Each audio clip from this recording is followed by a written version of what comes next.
Horrid Henry and the Mega Mean Time Machine. Horrid Henry flicked the switch. The time machine whirled. Dials spun. Buttons pulsed. Latches locked. Horrid Henry, time traveler, was ready for blast-off. Now where to go? Where to go? Dinosaurs, thought Henry. Yes, Henry loved dinosaurs. He would love to stalk a few Tyrannosaurus Rexes as they rampaged through the primordial jungle. But what about King Arthur and the Knights of the Round Table? Arise, Sir Henry, King Arthur would say, booting Lancelot out of his chair. Sure thing, King, Sir Henry would reply, twirling his sword. Out of my way, worms! Or what about the siege of Troy? Heroic Henry, that's who he'd be, the fearless fighter, dashing about, doing daring deeds. Tempting, thought Henry, very tempting. Wait a sec. What about visiting the future, where school was bad and parents had to do whatever their children told them, where everyone had their own spaceship and ate sweets for dinner, and where King Henry the Horrible ruled supreme, chopping off the head of anyone who dared to say no to him. To the future, thought Henry, setting the dial. Bang, pow! Henry braced himself for the jolt into hyperspace. 10, 9, 8, 7, 6. Henry, it's my turn. Henry ignored the alien's whine. 5, 4, 3.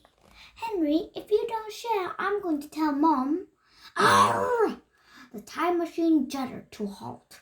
Henry climbed out. Go away, Peter, said Henry. You're spoiling everything. But it's my turn. Go away! Mom said we can both play with the box, said Peter. We could cut out windows, make a little house, paint flowers. No! Screeched Henry. But, said Peter, he stood in the sitting room holding his scissors and crayons. Don't you touch my box, hissed Henry. I will if I want to, said Peter, and it's not yours. Henry had no right to boss him around, thought Peter. He'd been waiting such a long time for his turn. Well, he wasn't waiting any longer. He'd start cutting out a window this minute. Peter got out his scissors. Stop! It's a time machine, you toad! Shrieked Henry. Peter paused. Peter gasped. Peter stared at the huge cardboard box. A time machine?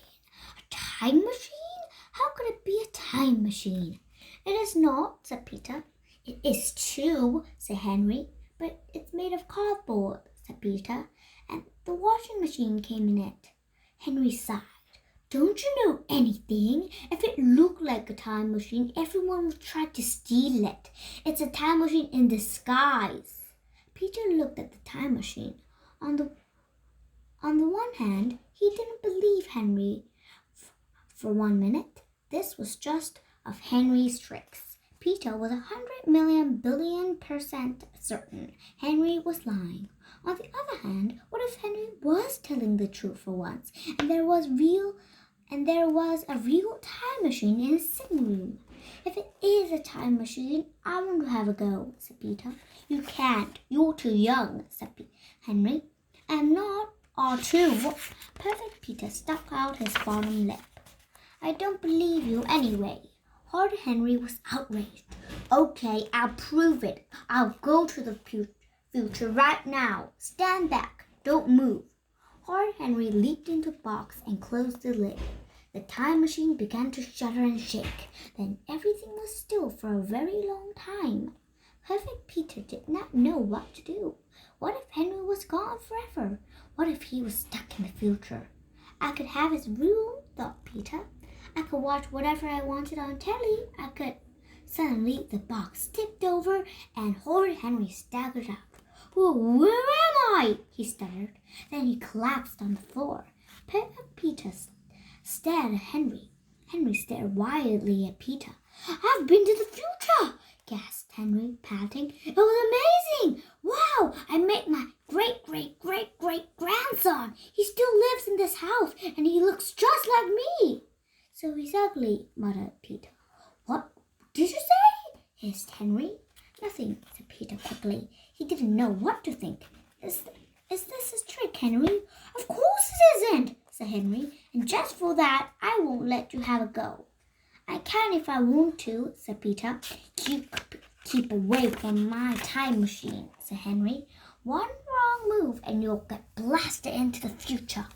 Perfect Peter walked a few steps toward the time machine. Then he paused.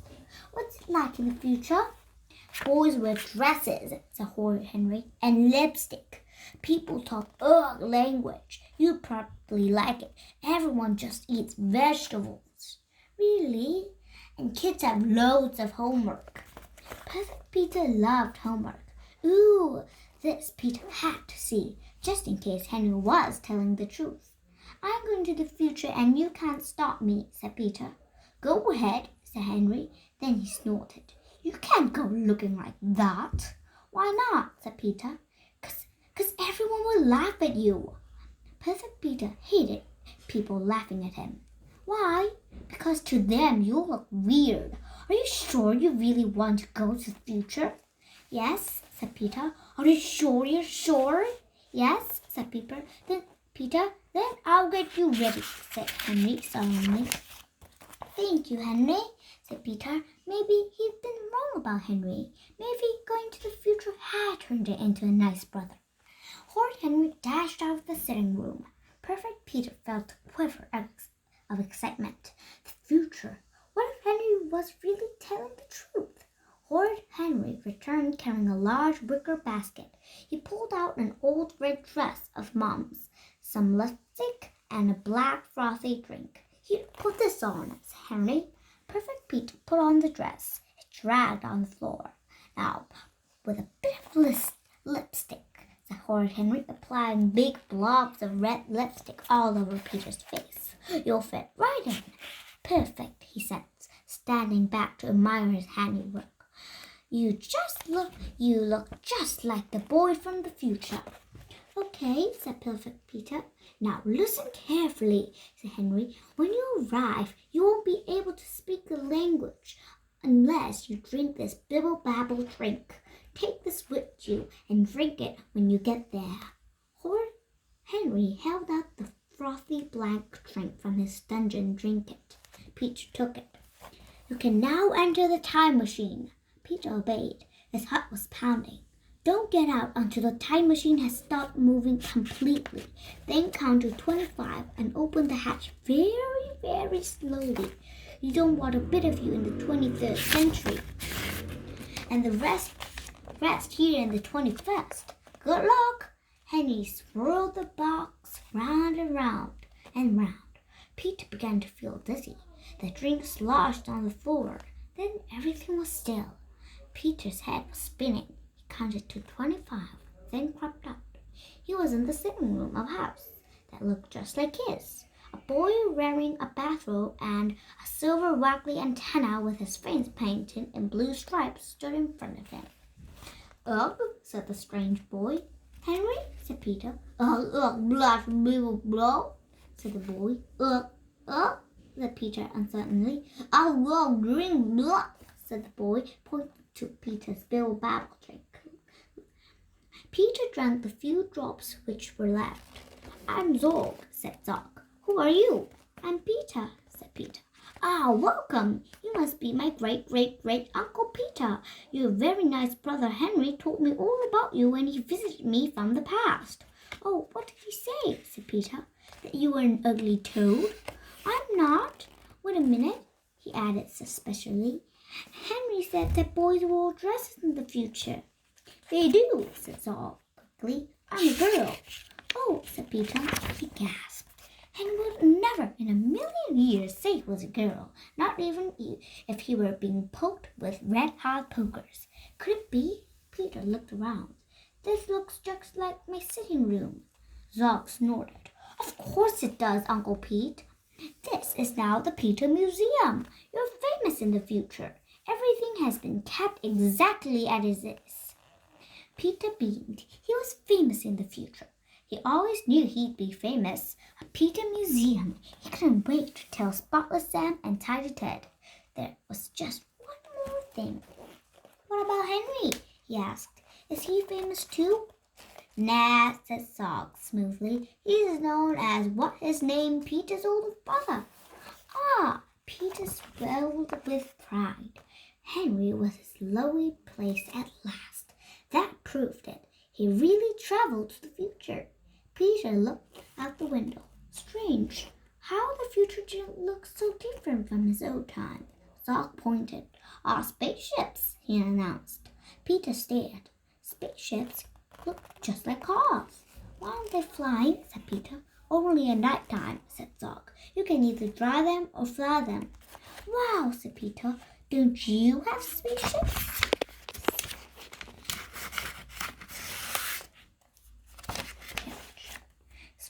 Spaceships, said Zog.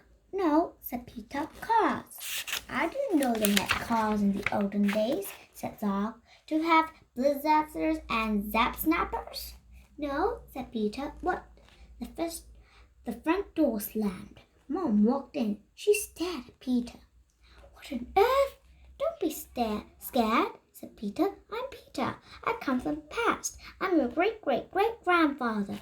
Mom looked at Peter. Peter looked at Mom. Why are you wearing my dress? Said Mom. It's not one of yours, silly, said Peter. It belonged to my mom. I see, said Mom. Come on, Uncle Pete, said Zog quickly, taking Peter firmly by the arm. I'll show you our super sexy hamlock in the garden. Okay, Zog, said Peter happily. Mom beamed. It's so lovely to see you playing nicely with your brother Henry. Peter stood still. What did you call him? Henry, said Mom. Peter felt a chill. So his name's Zog? And he's not a girl? Not the last time I looked, said Mom.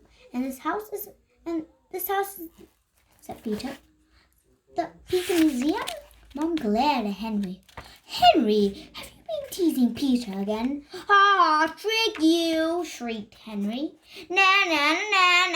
Wait till I tell everybody. No, squealed Peter. No! How could he have believed his horrible brother? Henry, you horrid boy, go to your room. No TV for the rest of the day, said Mom. But Horrid Henry didn't care. The Mega Mean Time Machine would go down in history as his greatest trick ever.